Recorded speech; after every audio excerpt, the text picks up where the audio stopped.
மயிலாடுதுறை மாவட்டம் மயிலாடுதுறையில் மார்ச் 12ஆம் நாளன்று திராவிட முன்னேற்றக் கழகத்தை சேர்ந்த திரு அர்ஷத் ரமலான் மாதத்தில் மேற்கொள்ளப்படும் இப்தார் எனப்படுகிற நோன்பு துறக்கும் நிகழ்ச்சிக்கு ஏற்பாடு செய்திருந்தார்.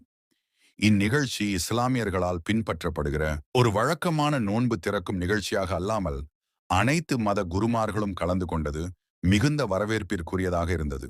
நிகழ்வில் பூம்புகார் சட்டமன்ற உறுப்பினர் திரு நிவேதா முருகன், மயிலாடுதுறை சட்டமன்ற உறுப்பினர் திரு ராஜ்குமார் உள்ளிட்ட ஏராளமானவர்கள் கலந்து கொண்டனர்.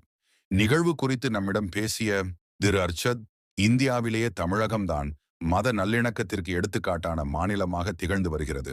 அந்த நல்லிணக்கமும் அமைதியும் தொடர்ந்திடவே அனைத்து குருமார்களையும் நோன்பு திறக்கும் நிகழ்ச்சிக்கு அழைத்திருந்ததாக குறிப்பிட்டார்.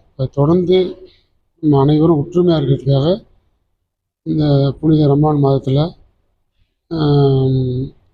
ஆதீனத்தில் உள்ள சாமிகளும், ஃபாதரு, சர்ச்சிலேருந்து ஃபாதரு, பல்லாசிலேருந்து அஜிரத், பாக்கி இங்கே உள்ள எம்எல்ஏக்கள், டாக்டர், லயன்ஸ் கிளப் மெம்பர்ஸ், அனைத்து இஸ்லாமிய அமைப்பு மற்றும் மாற்று மத சகோதரர்கள் அனைவரும் சேர்ந்து ஒத்துமையாக போலீஸ்லேருந்து எல்லாத்தையும் நம்ம அழைச்சி இது பண்ணியிருக்கோம். மேலும் திரு அர்ஷத், சென்னையை அடுத்த நங்கநல்லூரில் ரூபாய் 65 கோடியில் ஹஜ் இல்லம் கட்டப்படும் என்ற தமிழ்நாடு முதலமைச்சரின் அறிவிப்பை வரவேற்று நன்றி தெரிவித்தார்.